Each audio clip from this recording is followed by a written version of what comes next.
자, 본문에 예수께서 무화과 나무를 저주하신 일은 그 뒤에 이어지는 21절 그 이하에 만일 너희가 믿음이 있고 의심하지 아니하면 이 무화과 나무에게 된 이런 일만 할 뿐 아니라 이 산더러 들려 바다에 던져지라 하여도 될 것이요 너희가 기도할 때에 무엇이든지 믿고 구하는 것은 다 받으리라 하시니라. 자, 이 말씀 때문에 사람들이 많이 오해하죠.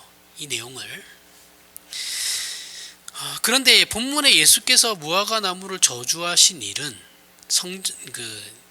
앞에 성전 청결 사건과 연결해서 해석을 해야지 바른 해석입니다. 이 말씀만 딱 떼서 하면은 기도 열심히 하면 된다라는 거죠, 그죠? 뭐든지 그게 아니에요. 지금 이 말씀 예수님께서 그걸 얘기하시는 게 아니에요. 기도 열심히 해라.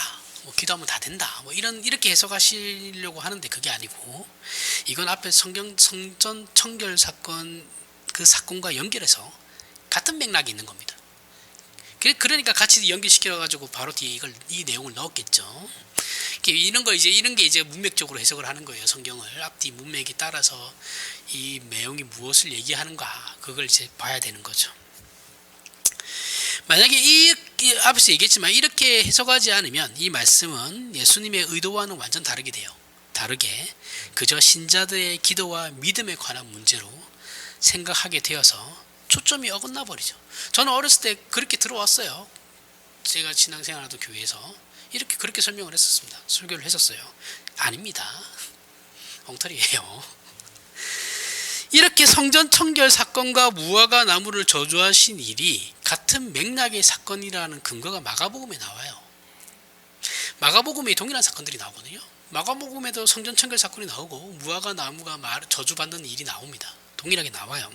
근데 마가복음과 마태복음을 비교해보면 예수님이 어떤 의도로 이 말씀을 하시는구나를 알 수 있어요.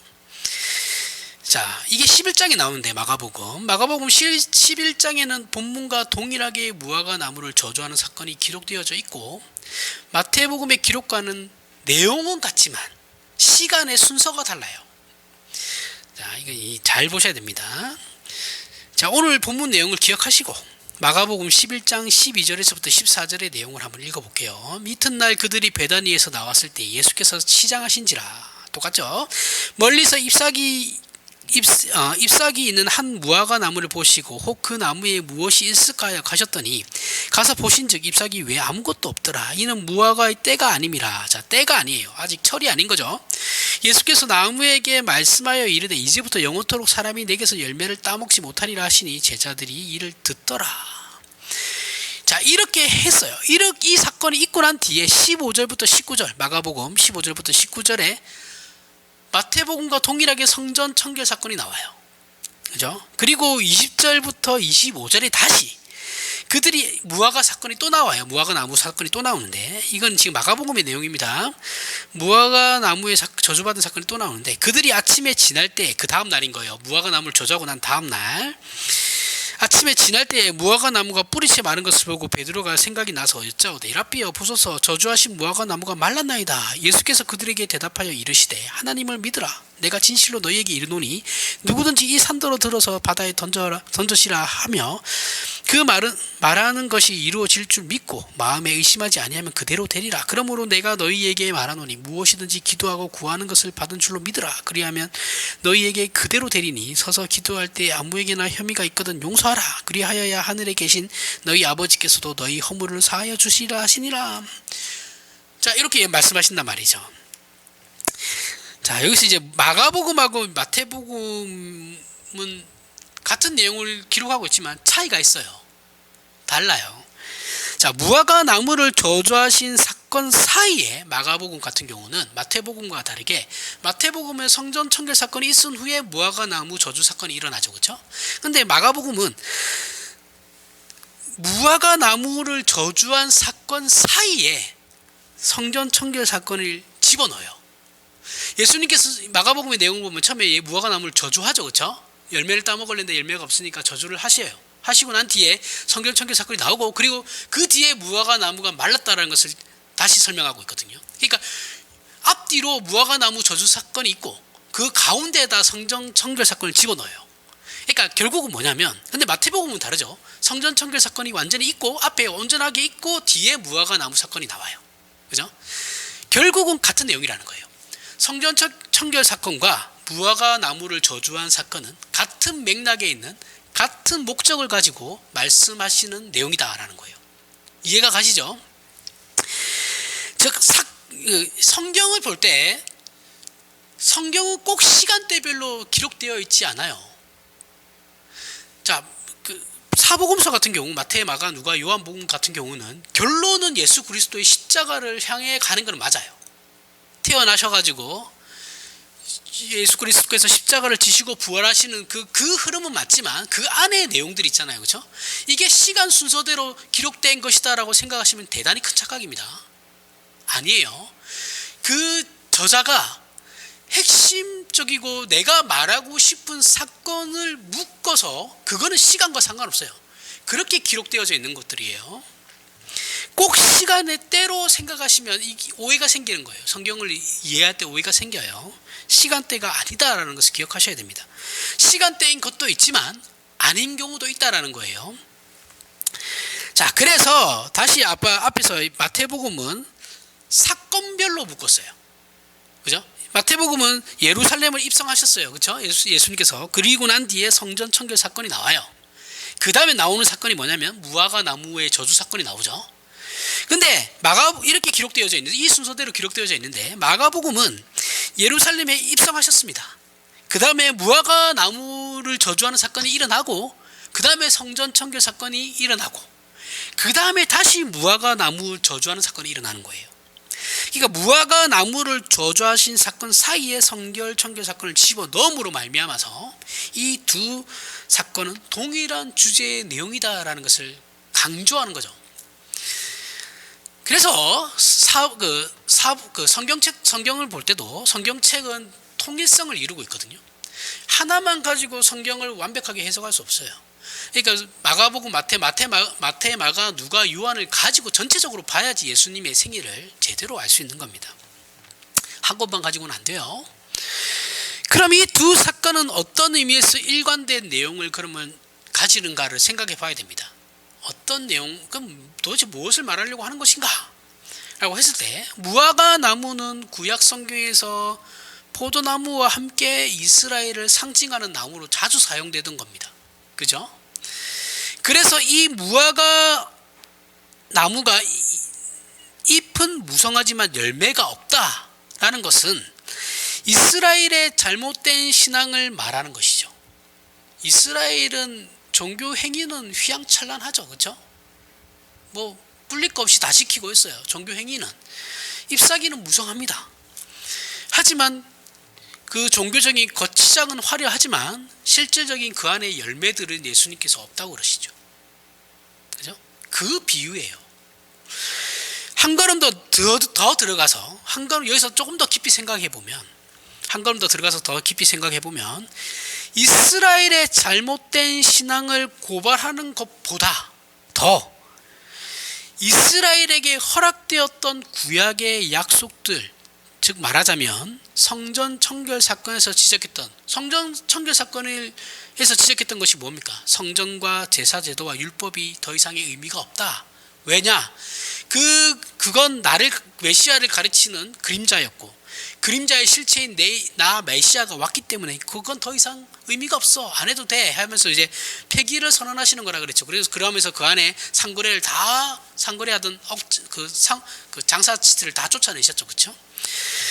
자, 그런 율법을 성전과 제사제도와 율법이 가지는 의미를 이스라엘이 오해하고 있다는 것을 동일하게 무화과 나무 저주 사건을 통해서 지적하고 계시는 겁니다. 그러니까 성전 청결 사건에서 지적하신 내용을 무화과 나무를 저주하심으로 말미암아 동일한 목적을 가지고 똑같이 지적하고 계시는 거예요.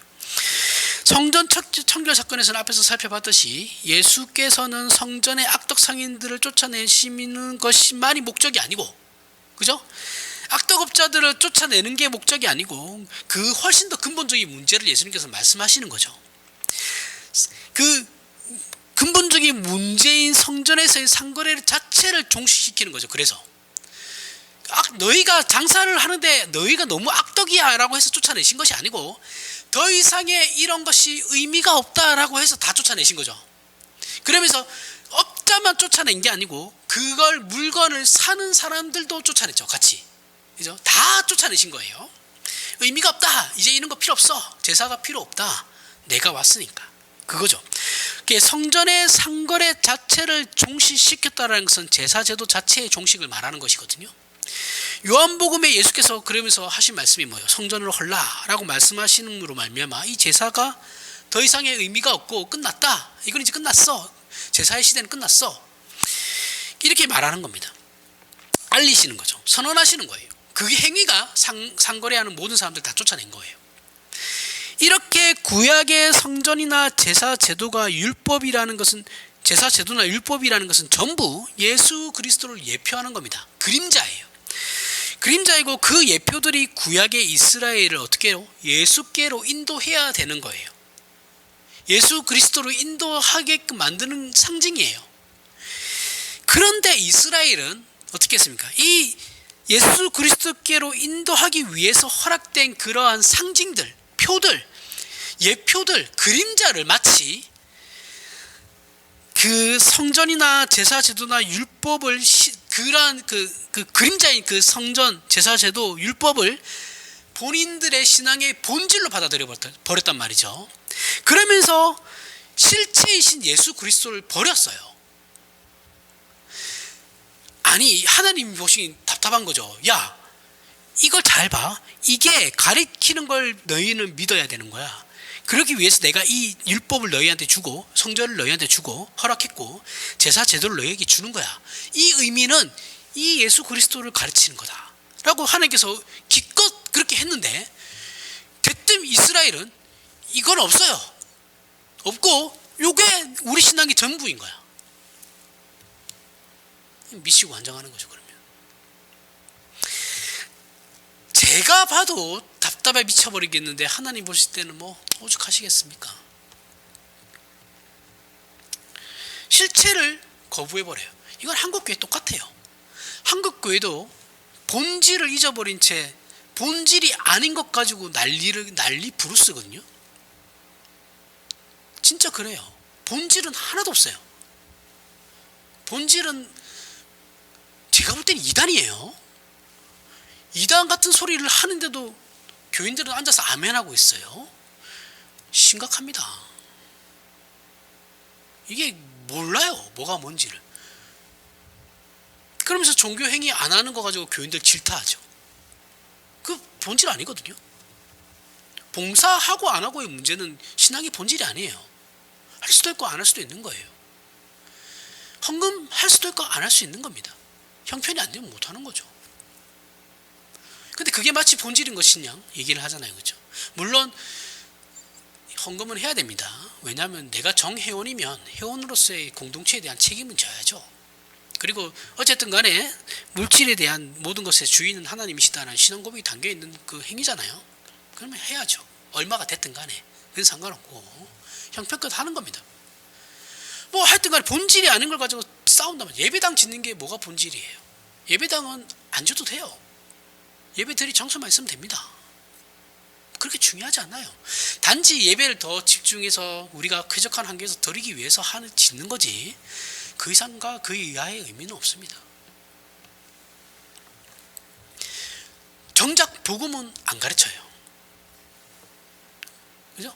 예수 그리스도가 왜 십자가에 돌아가셨냐? 안 가르칩니다. 몰라요. 그냥 무조건 내복 받기 위해서. 예수님을 거부해버리죠. 그래서 예수 그리스도께서 이스라엘에 나타내 보이시는 것이나 성경이 이 사건을 통해서 우리에게 확인시키려는 것은 구약에 허락되었던 것들의 주인공이 바로 예수 그리스도시며 이제는 그 실체가 나타났으므로 모형에 불과한 구약의 모든 제도들은 이제 존재 가치를 잃었기 때문에 폐기되어야 한다라는 것을 말하는 거죠. 그런 의미에서 무화과 나무가 저주를 받은 겁니다. 어떻게 생각하면 우리가 마가복음에서 본 바와 같이 예수께서 시장하셔가지고 무화과 나무를 찾았으나 열매를 얻지 못한 것은 마가의 기록대로 이는 아직 무화과 나무가 열매를 맺을 때가 아니었기 때문이죠. 과일은 지금 지금처럼 하우스가 있는 게 아니잖아요, 그죠? 그때가 돼야 열매를 맺는 거잖아요. 무화과 나무는 6월에 맺거든요, 열매는. 근데 예수님은 지금 6월절 때 예루살렘으로 오셨기 때문에 4월이에요. 2달이나 남았단 말이죠. 때도 아닌데 가셔가지고 열매를 구하시고 없다고 저주하시는 행동은 우리가 볼 때 이해가 안 가요. 근데 어떤 분은 이걸 예수님이 몰랐을 수도 있다. 예수님의 직업은 목수지 농사 짓는 분이 아니기 때문에 몰랐을 수도 있다 이러는데, 이게 좀 말이 안 됩니다. 왜냐하면 여러분들 어렸을 때 TV도 잘 없고 이렇게 컴퓨터도 없는 그런 시대에 살 때 내가 농사 안 짓는다고 해서 사과가 언제 맺히는지를 모르나요? 대충 다 알잖아요, 그죠? 다 압니다, 상식적으로. 옛날 어르신들 치고 도시에 살아도 사과는 언제 나오고 수박은 언제 나오고 참외는 언제 나오고 다 알아요, 그죠? 다 압니다. 저희 아버지도 도시에 살았는데 다 알아요, 그거. 그러니까 이게 모른다는 건 말이 안 돼요. 제 생각에 그런 겁니다. 그분은 그렇게 생각하실 수도 있는 건데, 아시지만 그냥 그렇게 하신 거예요, 제자들에게 가르치기 위해서. 근데 같은 지역에 살던 예수님이 그걸 모르신다, 이거는 좀 말이 아니죠. 무화과 나무는 이스라엘이 주식으로 먹던 거의 과일이거든요. 모를 수가 없어요. 예수님의 이 행동은 이스라엘에게 하나님을 만나는 방도로 제시되었던 모든 것들이 실상은 진정한 열매를 맺을 수 없다는 것을 보여주기 위함이죠. 구약에서 하나님께서 이스라엘에게 허락한 그 모든 것들이 사실은 하나님께서 진정 목표로 삼고 있는 그 열매를 맺지는 못한다라는 거죠. 왜냐하면 그건 예수 그리스도를 가리키기 위함이기 때문에. 율법과 제사와 성전이 아닌 오직 예수 그리스도로만 실질적인 열매를 맺을 수 있다는 것을, 이런 때에 열매를 맺을 수 없었던 무화과 나무를 통해서 제자들에게 보여주시고 가르치시려는 것이 목적이었다라고 해석하는 것이 바른 해석이라고 생각합니다. 자, 성전을 보면 성전 안에는 성소가 있죠. 성전을 딱 들어가면 성소가 있어요. 물론 성전 안에도 이방인들도 있고 그 안에 들어가야지 성소가 있어요. 성소 안에 들어가면 이제 이방인들이 있고 그 앞마당이 있고 거기 물두멍하고 이렇게 그 제단하고 이렇게 있고 그 안에 이제 성소가 있는데, 성소를 들어가면 이제 그 떡상이 있고 그다음에 향단이 이게 향 피우는 데가 있고 7 촛대가 있고, 그걸 또 지나서 휘장을 걷어서 들어가면 지성소가 있거든요. 일반적으로 제사장들은 성소까지만 들어갑니다. 떡 있는 데하고 향을 피우는 곳하고 7 촛대가 있는 거기까지만 일반 제사장들은 들어가서 일을 해요. 사역을 합니다. 1년에 한 번씩 대제사장이 이제 지성소를 들어가죠. 휘장을 이제 걷고 발에 방울을 달고 밧줄을 매서 피와 향을 들고 들어가요. 그러면서 이제 대속제일이죠, 그죠? 그러면서 이제 들어가서 이제 그 법궤 옆에 뿔에 모서리에 있는 그 뿔에다가 피를 바르면서 이제 죄 사함을 이제 그걸 1년에 한 번 하는데, 방울을 다는 이유가 뭐겠어요? 거기는 아무나 들어가면 안 되거든요. 그러니까 방울 달고 들어가서 이제 소리가 나야지, 저 사람이 살아있구나. 그럼 저 사람이 만약 방울 소리가 안 나요. 그럼 죽은 거거든요. 하나님께서 죽이신 거예요. 그럼 어떻게 해요? 들어가서 끄집어내면 큰일 납니다. 다 죽어요. 그럼 어떻게 합니까? 줄을 매달았잖아요, 그죠? 줄을 밖에서 당기는 겁니다, 이렇게. 그럼 제사장이 질질질 끌려 나오겠죠, 시체가. 그걸 위해서 하는 거예요. 하여튼 1년에 한 번씩 그렇게 했는데 이게 영원하지 않은 거예요. 1년에 한 번씩 했단 말이죠, 매년. 효력이 길어봐야 1년인 거예요. 단회적인 거죠. 영원한 효력이 없어요. 이렇게 늘 닫혀있던 그 지성소의 휘장이 예수 그리스도께서 십자가에 죽으심으로 어떻게 됐다고요? 위에서부터 아래로 쫙 갈라졌죠. 열렸다라는 거죠. 누구나 이제 들어와도 된다. 대제사장뿐만 아니라 그 누구라도 들어와서 죄사함을 받을 수 있다라는 것이 예수 그리스도의 죽으심이죠. 이제 예수 그리스도로 인해서만 하나님께 들어가는 길이 영원히 열렸다라는 거예요. 영원히. 앞에 있었던 제사들은 전부 히브리서 9장 8절을 보면 성령이 이로써 보이신 것은 첫 장막이 서 있을 동안에는 성소에 들어가는 길이 아직 나타나지 아니한 것이라 라고 합니다. 그러니까 이스라엘에게 허락된 제사 제도라는 것이 효력이나 해결의 방도가 본질적인 해결의 방도가 아니고 그것은 장차 오실 하나님께서 준비하신 대제사장이시며 속죄 제물이신 예수 그리스도를 가리키는 예표이고 그림자이며 그 예수 그리스도로만 하나님과 우리 사이에 막힌 담이 헐리고 지성소로 들어갈 수 있는 그 휘장이 찢어진 거죠. 찢어지고 하나님과 우리가 막혀있던 그것이 이제 열리는 거예요. 담이 허물어지고 그 우리의 구원이 완성되며 하나님과 이제서야 화목하게 될 수 있다는 거죠. 그래서 히브리서 9장 10절에 이런 것은 먹고 마시는 것과 여러 가지 씻는 것과 함께 육체의 예법일 뿐이며 개혁할 때까지 맡겨둔 것이니라.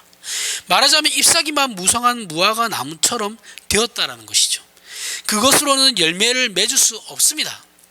따라서 히브리서 9장 11절부터 12절에 그리스도께서는 장래 좋은 일의 대제사장으로 오사 손으로 짓지 아니한 것 곧 이 창조에 속하지 아니한 더 크고 온전한 장막으로 말미암아 염소와 송아지의 피로 하지 아니하고 오직 자기의 피로 영원한 속죄를 이루사 어떻게 해요? 단번에 단 한 번으로 성소에 들어가셨느니라. 한 번에 끝났다라는 거예요. 단번에 들어가셨다고 합니다. 더 이상 반복되지 않는다라는 거예요. 반복되지 않아도 되는 완벽한 제사를 드렸다라는 것이죠. 이것은 예수께서 성전 청결 사건에서 제사 제도를 폐하시며 성전을 헐라고 선언하신 것과 무화과 나무를 저주하신 사건이 화가 나서 단순히 예수님께서 그렇게 막 상인들을 쫓아내고 그 상거래하는 모든 사람들 쫓아내고 무화과를 먹으려 했는데 나무가 열매를 맺지 않으니까 화가 나가지고 무화과 나무를 죽이신 것이 아니라는 거죠. 그렇게 심판하시겠다는 것이 아니고 구약의 모든 것들은 나를 향한 그림자의 모형일 뿐이고 이것을 완성하기 위해서 그 그림자의 실체인 내가 이제 왔으니 지금부터는 오직 나를 의지해야지만 하나님 아버지께로 나아갈 수 있으므로 더 이상 옛것에 제발 좀 연연하지 마라. 붙잡혀 있지 마라. 그 말씀입니다. 그 의미에서 율법과 제사가 폐기가 된 거예요. 이게 완성되었기 때문에 더 이상 필요가 없는 거죠. 이것이 에베소서 2장 이제 11절부터 18절에 나오는데 그 내용을 이제 간단하게 설명을 하면 사도 바울은 에베소 교회에 너희는 이방인이지만 예수 그리스도로 말미암아 이렇게 구원을 얻었고 너희보다 먼저 특권을 받은 자로 여겼던 이스라엘이나 지금의 너희 이방인이나 차별 없이 예수로 말미암아 하나님 백성이 되었다라고 설명하고 있어요. 이 설명의 초점은 구약 시대에는 이스라엘이 다른 민족에 비해서 특권을 가지고 있었죠. 그죠? 그 특권이라는 것이 바로 뭐냐면 하나님을 아는 특권입니다. 이스라엘은 하나님을 아는 특권을 가지고 있었어요. 이방인들은 모르죠. 이건 구약에서는 그랬어요. 하나님의 선민이 되고 하나님의 율법을 받았고 하나님을 섬기는 제사법을 가지고 있었습니다. 그럼에도 불구하고 그것은 본질적인 해결책은 아니죠. 본질적인 해결책은 아니에요. 성경을 볼 때 구약에서부터 쭉 읽다 보면 점진적으로 하나님께서 그 예언도 그렇고 점점 제사 제도나 이런 것도 다 보면 신앙도 그렇고 점진적으로 발전하는 것을 볼 수 있어요. 처음에는 요만한 점이었다가 그게 점점 커지는 겁니다. 그게 신약이 와서는 이제 그게 온전히 드러나죠. 이렇게 보셔야지 성경이 이해가 가는 거예요. 이거는 해결책이 아니죠. 예수 메시아를 가리키기 위한 거였죠. 하나님께서는 이스라엘에 나타나셨고 말씀하시며 하나님의 백성으로 마땅히 가져야 하는 최소한의 수준, 지금은 너희 이 정도만 알면 돼. 그 최소한의 수준과 기준으로서의 율법을 준 것만으로도 구약시대에는 그것만 가지고도 다른 민족들보다 특권을 가졌던 것은 사실이죠. 우리가 볼 때는 그 율법이 그렇게 대단하진 않아요. 지금의 예수 그리스도를 우리가 생각했을 때 그 옛날의 율법이라는 것이 미완성이다라는 느낌이 확 들잖아요. 그죠?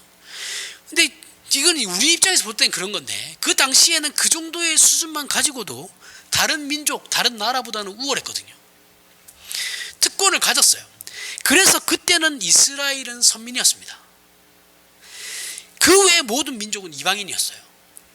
그러나 예수께서 오셔가지고 우리에게 확인시키시는 것은 이스라엘이 그러하다고 해서 너희가 구약의 그 미미한 것 가지고 특별한 특권을 가졌다라고 해서 이방 민족보다 구원에 더 가까이 있거나 한 걸음 더 앞에 있다라는 것은 아니야. 너희가 구약에서 하나님께서 주신 그걸 가지고 있다고 해서 지금 이방인들보다 더 낫다라고 생각하면 그건 틀린 거야. 너희가 더 구원받기에 더 유리할 거야 라고 생각하면 그건 아니야. 똑같아. 하나님이 예전에 주신 것을 가지고 있는 너희나 아무것도 모르는 저 이방인이나 구원의 출발점에서는 동일하다. 그 말씀을 하는 겁니다. 오히려 이스라엘이나 이방 민족이나 차별이 없고 예수 그리스도로만 구원을 얻게 하시는 것이 하나님의 원래 계획이셨어요. 그리고 이 일을 위해 예수 그리스도의 필요성과 인간이 가지는 노력으로는 구원이 성립되지 않는다라는 것을 이전의 이스라엘을 통해서 구약을 통해서 계속해서 하나님께서 확인시키는 거 뭐예요? 너희가 그것을 지킨다고 해서 구원받는 게 아니다라는 거거든요. 너희가 율법만 지킨다고 해서 구원받는 게 아니다.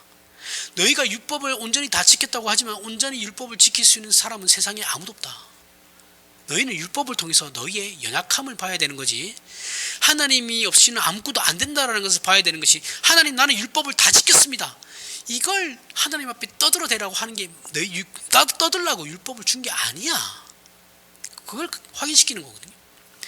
그래서 이제는 이스라엘이나 우리나 차별 없이, 우리는 이스라엘 입장에서는 이방인이잖아요. 그렇죠? 우리 이방인들이나 차별 없이 모두가 예수 그리스도로 말미암아 구원을 얻는 자가 되었다라는 것을 설명하는 거예요. 우리나라의 한국의 보수 기독교 안에 이스라엘을 되게 막 이렇게 띄우시는 목사님들 많아요. 유대인들 지금 유대인들이 막 대단한 것처럼 얘기하시는 분들이 있어요. 그래서 저들은 우리하고 상관없어요. 마치 유대인들이 마지막에 유대인들이 믿어야지 예수 그리스도가 재림하신다 이렇게 주장하시는 분들이 있는데 아니에요. 그런 거 아닙니다. 유대인들은 이미 우리랑 똑같아요. 다른 거 없어요. 근데 거기에 빠져가지고 이스라엘 유학 가신 목사님들이 이런 거 좀 많이 그런 얘기를 많이 합니다. 영향을 많이 받아가지고 위험합니다. 그거 유대인이 뭐라고요? 예수님도 얘기하고 바울도 얘기하잖아요. 너네 아무것도 아니라니까. 너네나 이방인이나 똑같다. 마치 유대인들이 뭘 하면 다 오는 것처럼. 아니 유대인이랑 유대교랑 도대체 이슬람이랑 뭐가 달라요? 물론 이슬람이 짝퉁이긴 하죠. 근데 우리가 볼 때는 유대교도 지금 잘못된 거잖아요. 구원이 없다라고 얘기하는데 저들은 예수를 안 믿는데 어떻게 구원을 받아요? 아니야, 말 같지도 않은 이상한 주장들을 하고 아닙니다. 똑같아요. 다 아는 얘기를 왜 이렇게 그러면 하느냐? 다 알잖아요, 이 얘기죠. 우리가 어렸을 때부터 다 귀에 못이 박히도록 귀에서 피가 나도록 듣는 얘기예요. 왜 그러면 이렇게 다 하는 얘기를 이렇게 하느냐 하면 중요한 초점이 있기 때문에 그런 거죠.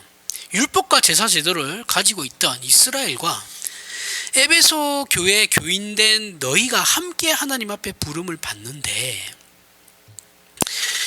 에베소 교회 교인된 너희들이 먼저 이스라엘이, 잘 보십시오. 자, 바울이 에베소 교회를 전도를 해서 교회를 세우고 사람들을 전도해서 교인을 만들었어요. 그런데 이 교인들이 이스라엘인이 돼서 율법을 지키고 제도를 가진 다음에 다시 예수 그리스도로 말미암아 구원을 얻는 것이 아니죠. 그죠? 유대인들은 지금 제사 제도와 율법을 가지고 있다가 예수님을 믿어서 구원을 얻는데, 에베소 교회는 이방인이잖아요. 그죠? 이방인들인데 그러면 이들이 제사 제도와 율법을 유대인들이 가졌던 것처럼 가지고 난 다음에 예수를 믿어서 구원을 얻는 게 아니에요. 그죠?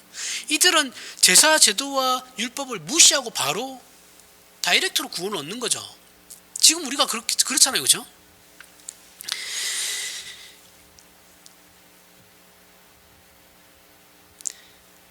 그러한 것을 가진 유대인들에게도 예수 그리스도가 필요했듯이 우리에게도 예수 그리스도만으로 충분하다라는 거예요. 유대인들처럼 됐다가 다시 예수를 믿어서 구원은 그런 단계가 아니라고요. 이스라엘과 이방인이 이제는 함께 가는 겁니다. 이방인들에게 율법이나 제사 제도나 성전이 없었지만 이스라엘처럼 그것들을 거치지 않고 바로 그냥 하나님께로 간다라는 거예요. 율법, 성전, 제사, 제도라는 것이 구원을 얻는 방법으로는 전혀 하등에 무슨 도움이 되지 않는다라는 거예요. 예수 그리스도만 있으면 되는 거예요. 내가 유대인이 될 필요가 없어요. 이때 당시에는 이제 할례가 문제였죠. 할례를 받고 다시 예수를 믿어서 구원 얻는 게 아니고 바로 그냥 구원 얻는 거예요. 예수님만 있으면. 즉 이런 것으로는 안 된다라는 것. 율법과 제사와 성전으로는 안 돼. 아무리 너네가 이스라엘의 선민이라고 해봐야 그런 거 가지고는 구원을 못 얻어. 그걸 확인시키고 계시는 거죠. 율법을 지켜서 구원 얻는 자는 없고 성전과 제사로 말미암아 구원 얻는 것이 아니다라는 것을 강조하시는 겁니다. 그럼 이스라엘에게 왜 이런 것을 주셨어요? 아니 그러면 완전하지도 않은 거 그걸 왜 주셔가지고 왜 주셨습니까? 앞에서도 얘기했지만 메시아를 가리키기 위함이에요. 그래서 이스라엘은 하나님의 필요에 의해서 이스라엘을 통해서 메시아를 가리키는 그 예언을 계속 주셨죠. 그걸 통해서 우리가 이렇게 해서 메시아가 오신 거구나 우리 알게 되는 거예요. 그렇죠? 그러니까 하나의 예표로 이스라엘을 세운 거였고 그 하나의 예표가 또 그 예수 그리스도를 가르치는 거였는데 얘네들은 지네들만이 그냥 하나의 예표일 뿐이었는데 지네들도 예표 그냥 예로 그냥 하나 갖다 쓴 건데 지네들이 다른 민족보다 우월하다고 생각했고 그 메시아가 아닌 지네들이 행하는 행위로 말미암아 종교적인 행위로 말미암아 자신들이 구원을 얻는다라고 생각했던 하나님 볼 때는 엉터리죠. 순.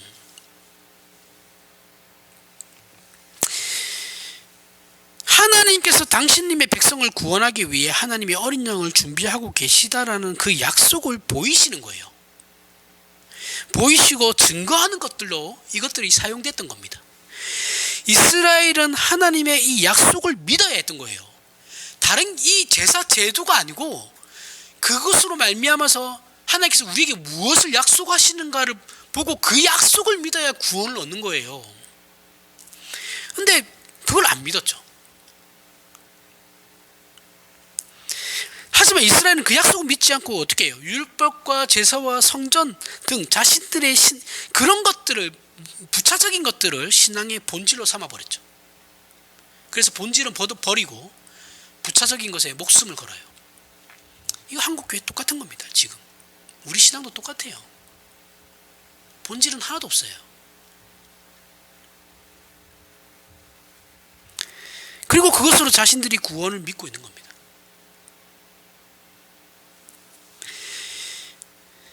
왜 우리에게 중요합니까? 오늘을 살아가는 이 말씀이 오늘을 살아가는 우리에게 왜 중요합니까?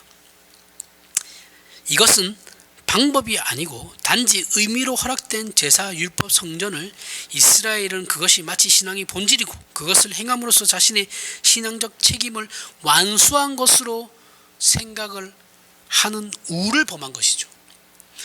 이와 같이 오늘날 우리 신자들도 그러고 있다는 것에 이 말씀의 가치가 있는 겁니다. 이스라엘은 자신들의 힘을 다하여 아름다운 성전을 짓고 또 하나님께서 정한 규칙대로 제사를 지내며 율법을 준수하면 그것이 본인들이 해야 하는 책임을 들을 완수한 것이다 라고 생각했지만 예레미야 7장을 보면 너희가 제사를 드리고 이것이 여호와의 전이라 여호와의 전이라 여호와의 전이라 자랑한다고 해서 다 된 것이 아니다. 너희는 의를 행하고 있지 않으므로 하나님의 눈에 벗어났다. 너희는 하나님의 집을 도둑의 구렬로 만들었다. 이것은 뒤집어서 말하면 성전을 짓고 제사를 드려도 그 너희들 안에 하나님을 향한 그 사랑은 생기지 않는다라는 거예요. 너희 안에 생명이 생기지 않는다라는 거예요. 그 생명의 열매가 맺혀지지 않는다라는 거죠. 이스라엘 신앙의 잘못을 지적하는 말씀이면서 동시에 율법 제사 성전만으로는 인간이 변화되지 않는다라는 반증이기도 합니다. 그럼에도 불구하고 이스라엘은 이렇게 구약이 기록하고 있지만 이스라엘은 그럼에도 불구하고 그것이 자신들의 유일한 신앙이었어요. 그냥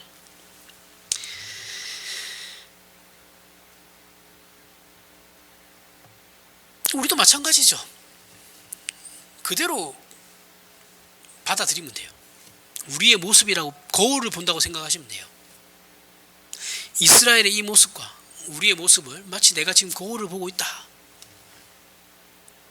거울을 통해 반영되어져 나타나는 내 모습이다 라고 생각하면 되는 겁니다. 우리는 신앙적인 어떤 행사, 종교적인 행위 그런 것을 행함으로써 그것을 자신의 신앙의 내용으로 삼아버려요. 그런 것을 행하는 것으로 신앙적인 책임을 완수하고 있다고 믿고 있어요. 이것은 마치 무화과 나무에 잎사귀는 무성하지만 열매가 없는 것과 똑같은 거죠. 열매는 없으면서 본인은 신앙생활을 하고 있고 신앙의 책임을 완수하고 있다고 믿고 있으니까. 그러니 교회는 계속해서 어떻게 합니까? 일을 만들어내죠. 일을 만들어요. 일을 만들고 신자들은 교인들은 아무 이유도 모르고 그 일만 하고 있죠. 물론 교회가 마땅히 해야 할 일들은 해야 됩니다. 맞아요. 누군가는 해야 되고 우리 이웃을 섬기는 일은 교회는 해야죠. 자원봉사도 해야 됩니다. 복음도 전해야 돼요. 해야 됩니다. 그러나 그것이 신앙의 유일한 행위이고 내용이면 그건 틀린 거예요. 선교를 하는 이유는 그 나라에 가서 교세를 늘리는 게 목적이 아니고 그 나라에서 하나님께 예배가 행해지는 행위가 일어나게 하기 위해서예요. 이해가 가세요? 그 땅에서 하나님께 예배하기 위해서예요. 그래서 선교를 하는 거예요.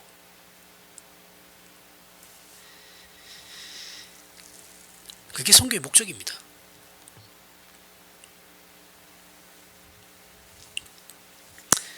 전도, 선교, 봉사 다 좋습니다. 해야 되는 거예요. 맞아요. 당연한 겁니다. 이거는 신앙인이 가지고 있는 최소한의 책임이에요.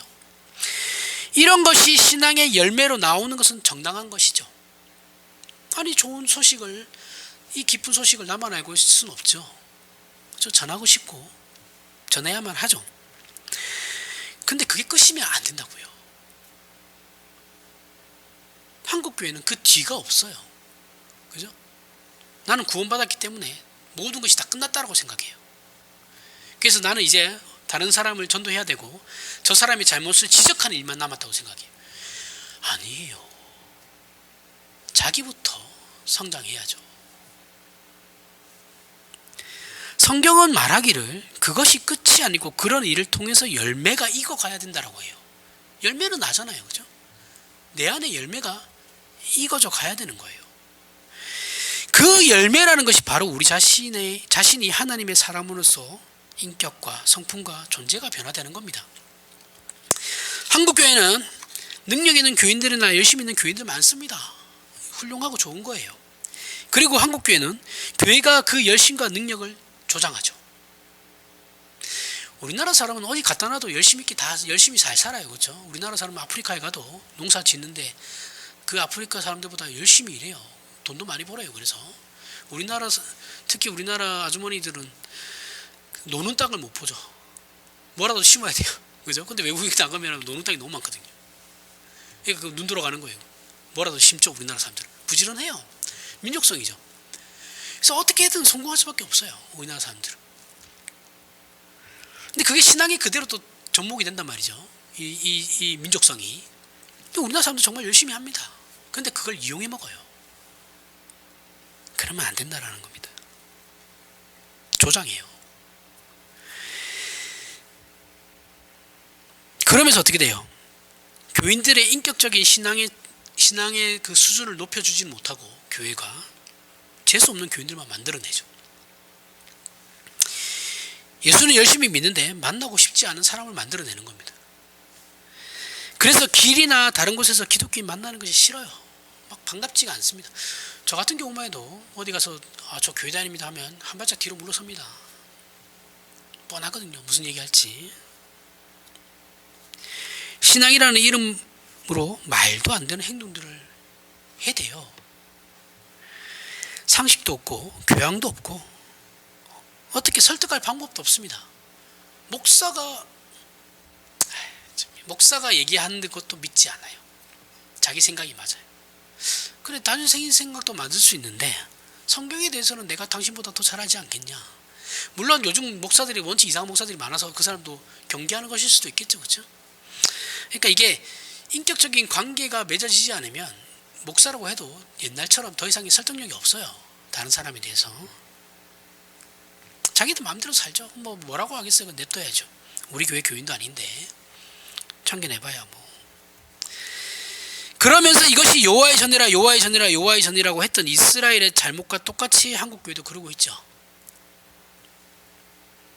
나는 이것도 하고 저것도 했다 이겁니다. 그런데 그 사람 자체는 전혀 성숙되어 있지 않았죠. 성숙된 신앙인이 아니에요.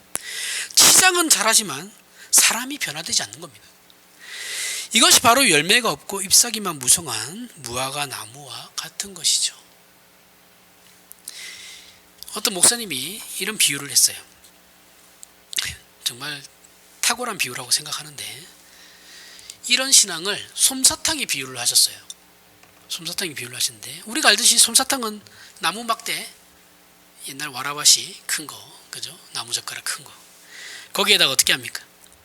설탕을 기계에 넣어가지고 그 실처럼 만들어가지고 그거 이렇게 해가지고 이제 좀 속된 말로 이제 훅가시 이빠이 주잖아요, 그죠? 훅가시 이빠이 줘가지고 이렇게 막 부풀리잖아요. 풍성하게 만들어서 올려놓고 겉으로 볼 때는 이쁩니다. 색깔도 막 넣잖아요, 그죠? 저희 아내 같은 경우도 지나가다 솜사탕 발견하면 무조건 사 먹어야 됩니다. 저는 별로 안 좋아하는데 엄청 좋아해요. 이쁘잖아요. 화려해요. 근데 그 나무와 솜사탕을 연결되어 된 것을 뽑으면 어떻게 돼요? 그냥 쑥 빠지죠. 그 왜 그렇습니까? 생명으로 서로가 유기적으로 연결되어 있는 것이 아니죠. 그렇죠? 생명이 없는 겁니다. 한국 교회가 요래요. 이렇게 막대기 위에 설탕을 아주 풍성하게 이쁘게 잘 올려놔가지고 겉치장은 화려합니다. 그러면서 누구의 솜사탕이 더 크냐 경쟁을 해요. 교회끼리 아니면 교회 신자들끼리. 하지만 그 안에 생명은 없죠. 이것은 우리가 예수를 믿어 구원받아 얻게 된 축복의 자리가 무엇인지를 모르기 때문에 그런 겁니다. 우리는 하나님 앞에 서 있고 그 하나님을 만나는 존재들이에요. 우리는 율법을 지키고 성전에서 제사를 드리는 것이 아니고 예수 그리스도로 말미암아 이미 하나님의 존전에 서 있는 자들이에요. 지금 우리는 하나님의 존전에 있어요. 그렇게 매일 매순간 하나님 앞에서 살아가고 있는 자들이에요. 이스라엘처럼 제사를 드릴 때만 하나님 앞에 가는 것이 아니고 매일 매 순간 우리는 하나님 앞에 있다고요. 그러나 우리는 하나님을 만난 사람만이 가지는 그 영향으로 하나님을 기뻐하고 그 통치에 순종하며 그 심판을 두려워하는 하나님 앞에 선 존재로서의 의식과 영적인 감각은 없습니다. 전혀 없어요. 우리는 기독교 신앙의 용어를 총동원하고 있지만 언제나 우리에게 영향을 주고 우리의 잣대로 작용하는 것은 늘 세상이에요. 늘 세상적인 기준으로 잣대를 들이대죠. 교회 안에서도 마찬가지죠. 세상에서의 성공, 승리, 자랑, 세상적인 보상 이런 것들입니다. 기껏 신앙을 동원해서 한다는 기도가 하나님 돈 좀 주십시오. 그러면 내가 주를 위해 쓰겠습니다. 그거 아니면 좋은 학교 보내주십시오. 아니면 승진시켜 주시면 주를 위해서 일하겠습니다. 이런 거짓말은 이제 하지 마시라는 겁니다. 더 이상 이런 핑계를 만들지 말고 우리의 신앙을 확인하여 자신의 신앙을 정확하게 진단하시길 바랍니다. 그래서 자기 존재와 자신의 삶을 믿음으로 살아가야죠. 교회가 공동의회나 재직회 할 때 싸움이 많이 일어나죠. 물론 저는 이때 다툼이 일어나는 것에 대해서 전혀 문제 삼을 생각이 없어요. 왜냐하면 회의를 하다 보면 다 의견이 달라요. 그렇죠? 이 다툼은 일어날 수 있습니다. 일어날 수 있는 이제 담임 목사가 당회장이니까 회의를 진행해야 되는 사회자잖아요. 이 담임 목사가 이걸 다 잘하면 돼요. 조율을. 근데 이제 나와서 이제 뭐 이런 의견을 내고 하는 건 불만이 있는 걸 얘기하고 하는 이건 좀 잘못된 것 같습니다 하는 건 좋은데 꼭 이렇게 얘기하시는 분들이 있어요. 교회가 말이야. 그죠? 한 번씩은 다 봤을 겁니다. 처음에 시작을 항상 교회가 말이야. 당신도 교회예요. 자기는 마치 아닌 것처럼 얘기하죠. 그렇죠? 자기도 교회예요. 이렇게 말을 해도 이쁘게 저도 물론 그렇게 안 되는데 공적인 자리에서는 말을 좀 생각을 하시고 이게 말씀을 하셔야죠. 교회가 말이야. 그러면 그렇게 교회가 안 되기 위해서 본인부터 좀 솔선수범하시죠. 왜? 본인은 아무것도 안 하고 맨날 뒷짐지고 뒤에서 잘하나 못하나 에헴 하고 있으면서 그럴 때만 앞에 나와서 얘기하면 누가 그 얘기를 들어요? 아무도 안 듣죠. 설득력이 없죠. 자기 감정 분내 못 이겨가지고 나와가지고 화풀이하는 것밖에 안 되잖아요.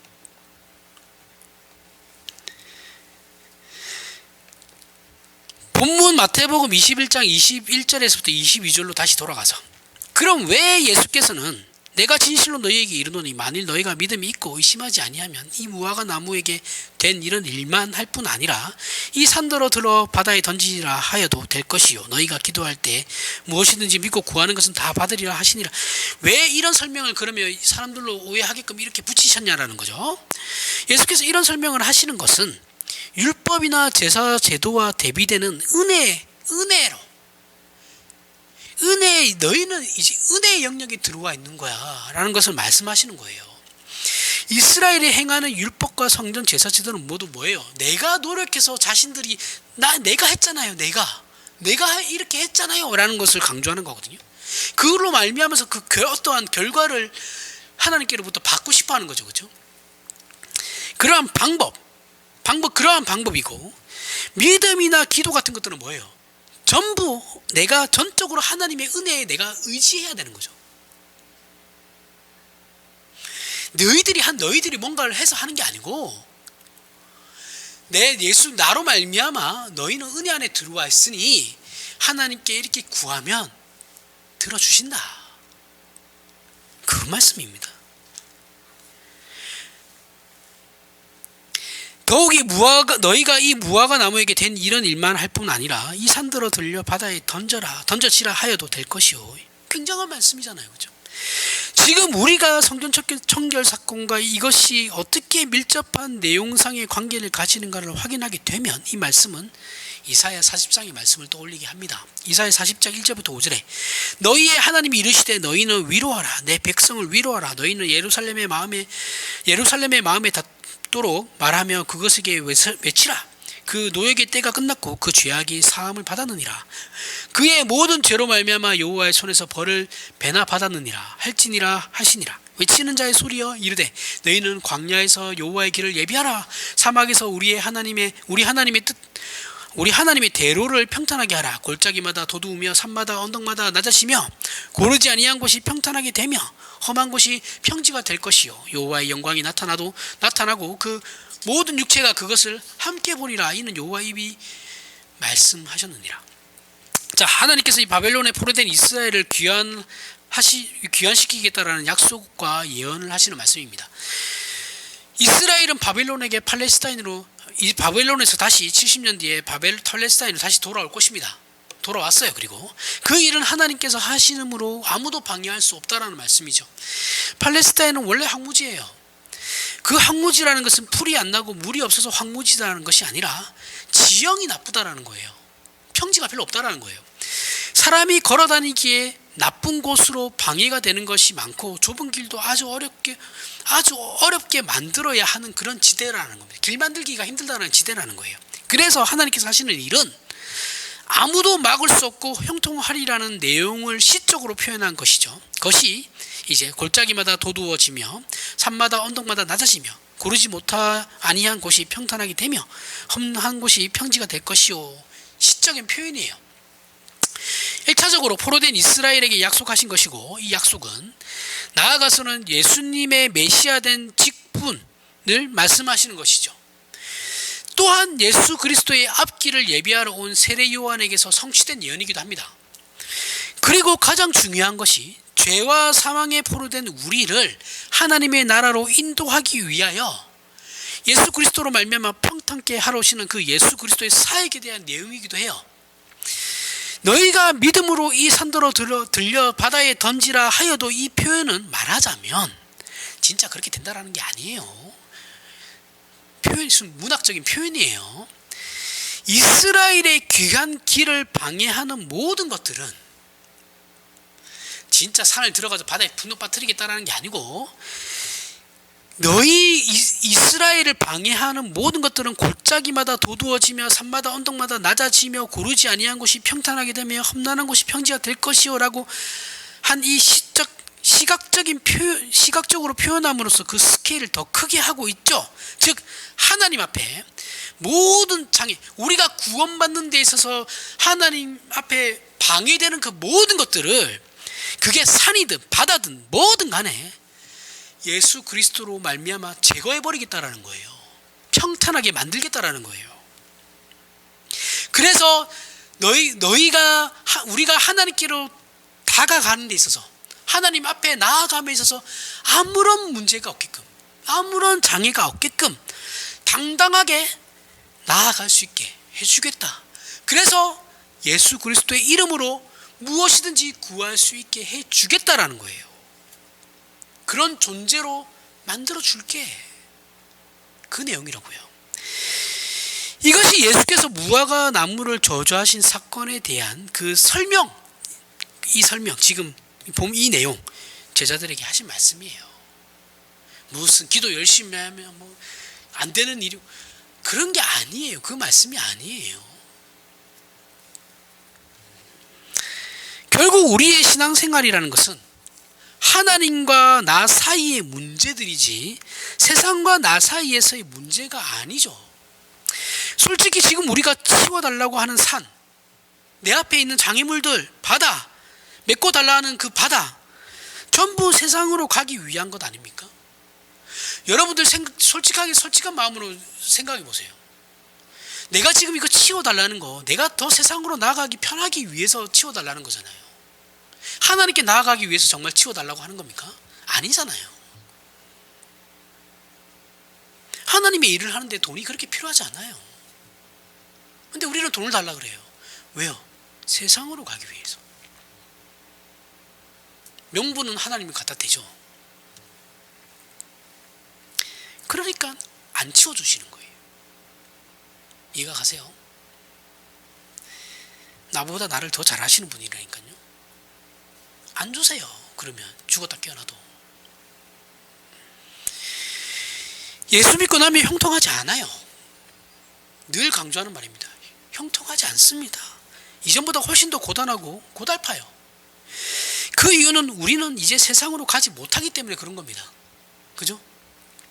그런데 우리는 끊임없이 세상으로 가고 싶어 하고, 그래서 장애물도 치워달라고 기도하고, 열심히 금식 기도도 하고, 우리의 소원이나 욕심은 아직 세상 속에 있는데, 하나님께서는 그쪽으로 가는 것을 어떻게 해요?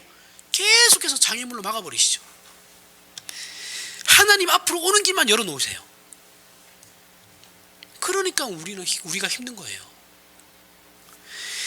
정말 우리에게 하나님 앞으로 가고 하나님을 만나고 하나님의 사람으로 쌓여간 예수 그리스도로 말미암아 하나님 앞에 서서 받고 누리며 소망하는 신자된 모든 확인들이 있느냐라는 거죠. 이것이 오늘 우리가 본문을 통해서 확인해야 되는 내용입니다. 제발 우리 마음에 성전을 허시고 무화과 나무를 뽑아버리시길 바랍니다. 그리고 예수 그리스도를 심고 하나님 앞에 서시길 바랍니다. 그래서 우리의 신앙이 영원한 것과 하나님의 부르심 속에 있는 그 범위를 벗어나는 일이 없기를 바랍니다. 그러면 우리 신자된 인생을 방해할 것이 없고 우리의 신자된 인생의 현실 속에 기적이 그치는 날이 없을 겁니다. 기도하겠습니다. 하나님 아버지, 은혜를 감사합니다. 하나님의 자녀라는 이름으로 부름을 받으며 예수님을 믿는다고 고백하는 우리의 신앙의 고백들이 얼마나 굉장한 것인지를 알게 되었습니다.